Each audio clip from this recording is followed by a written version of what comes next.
You hold, I'm gonna whoop your ass, bitch. Watch. Keep running your mouth. Watch.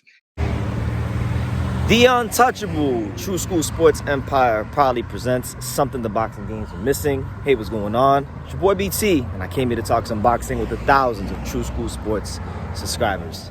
All right, so I wanted to put the cherry on top of this coverage for Stevenson versus De Los Santos and the whole card because there was a lot of notable names and a lot of things that happened on the undercard, right? So let's talk about two of Top Rank's brightest young prospects, Abdullah Mason and Emiliano Vargas. They were both in action.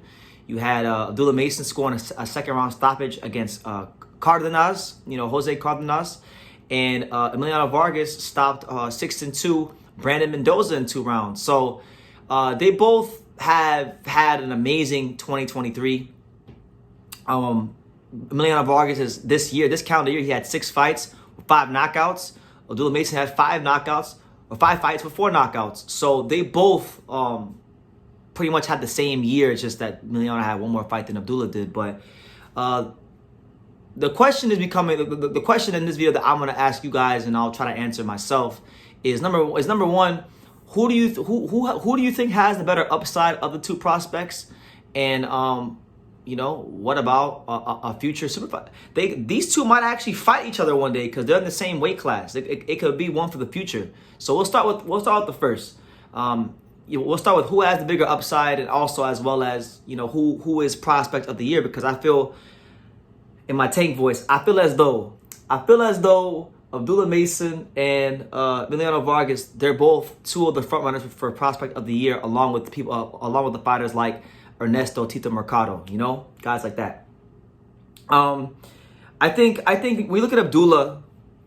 One thing I like about Abdullah Mason, and I've said this many times, but I'll say it again. I like the fact that despite the fact that Abdullah has those same boxing skills that Shakur and Devin have, he's not a fighter that likes to, look for a decision. He likes to go in there and take your head off. He likes to go in there and butcher people. That's what I like about him, because I've seen him spar before, and I've seen pretty much all of his pro fights because they've all been on Top Rank undercards except for like 1 or 2 that were in Ohio that weren't on TV. He's got boxing skills like you would never believe. I mean, out that southpaw stance, but he's just so sharp, and he punches with bad intentions. And one thing I like about his style is he really knows how to turn his punches over and get the full leverage and extension behind each and every last shot. And that's why if you watch his knockout of Cardenas, it was a straight left hand, but he turned that thing all the way over. He turned the whole shoulder, the whole wrist, everything. He got every last bit of leverage behind that punch, and that's why most time, more times than not, Abdullah Mason gets stoppage victories. So I think his upside's tremendous because he's got a frame where, and I've said it many times, I feel Abdullah one day when he does fill out, he could be a welterweight. He's got that kind of frame, and the way he fights.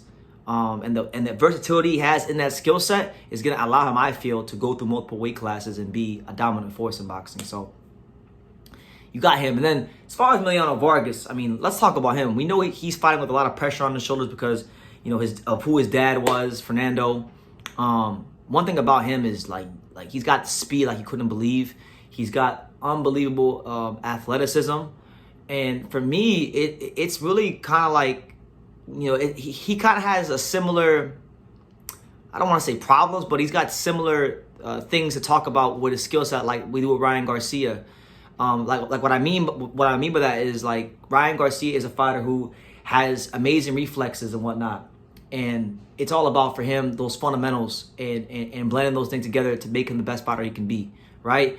I think Emiliano is more fundamentally sound than Ryan Garcia, but Emiliano Vargas is still a guy that, he looks great fighting these fighters where, they're not quite on his level. But my thing with him and from what I've seen in his fights is I'm not sure how he's going to perform when he fights higher level guys with more skills that can maybe offset his punch output. What's going to happen to Emiliano Vargas when his punch output gets offset and he's forced to be in more of a boxing match? We'll see how it goes. And and for Abdullah too, like I like Abdullah, but sometimes Abdullah, his defense can be a bit leaky at times, particularly when he throws the straight left hand and things like that. Because I remember when he fought Reblar about a year ago, and listen, you take chances on offense, you're gonna get hit. So I get it. But if I had a vote for prospect of the year, of the two, you know, and it's hard. It really is hard because, I mean, Emmy had one more fight than Abdullah. He had one more fight than Abdullah. But you also had Ernesto Tito Mercado, who just stopped Jeremiah Nagatilia. So I'm not sure who the prospect of the year is. I think that one's gonna require more of an in-depth review.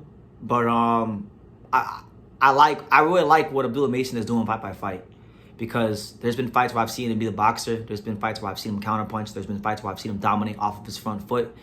And you know, if I had a vote for prospect of the year, that'd probably be my vote. But I'm a little biased because I do know I've dealt with him in the past, and I do like him as a fighter quite a lot. So I'm not gonna lie to you, I am being a bit biased. But this could also be a fight, you know, Abdullah versus Emiliano Vargas. Imagine that. Imagine the kind of fight that could be. Let's talk about that for a second. Emiliano Vargas, the athleticism, the blend of speed, power that he has. If he's throwing that at Abdullah Mason, he better be careful, because Abdullah Mason has is very sharp counterpuncher, very educated throwing his punches down the center line. And Emmy needs to, you know, if they would ever fight, Emmy would have to make sure he's on his P's and Q's about not being on the center line. But at the same time, you know, with Abdullah, I know that Emmy is very quick and fast and has speed like you can never believe. Like they say, speed kills. So could you imagine, you know, if Abdullah did have a defensive lapse like he did in the Red Blar fight, or maybe some of these other fights I've seen him have here and there? Could you imagine?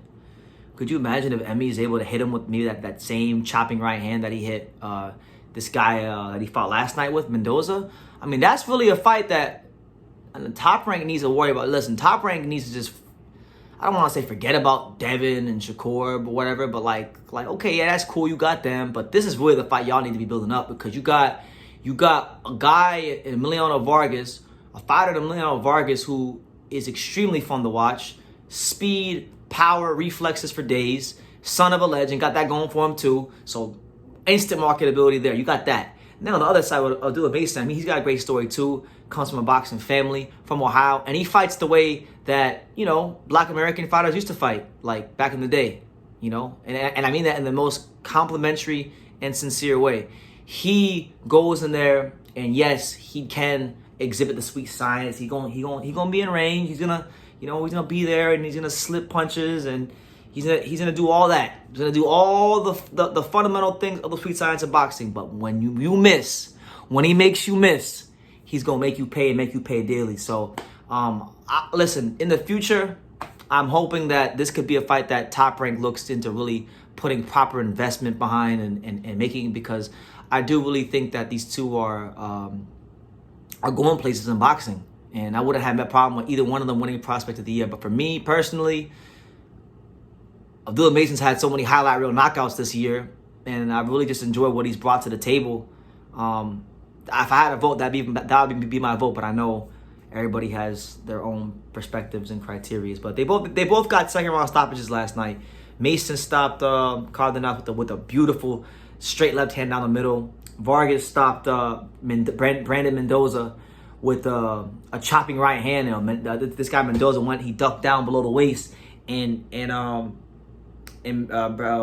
Emmy just came as he was ducking and boom, caught him on the temple, and that was all she wrote. So both guys are doing a lot of things that you could admire and that you could like, and I just think that if this Devin and Shakur stuff don't work out, you know, I think Top Rank's in good hands with Abdullah Mason and Emiliano Vargas. I do think these two guys are gonna be a big factor in boxing for many years to come. So yeah.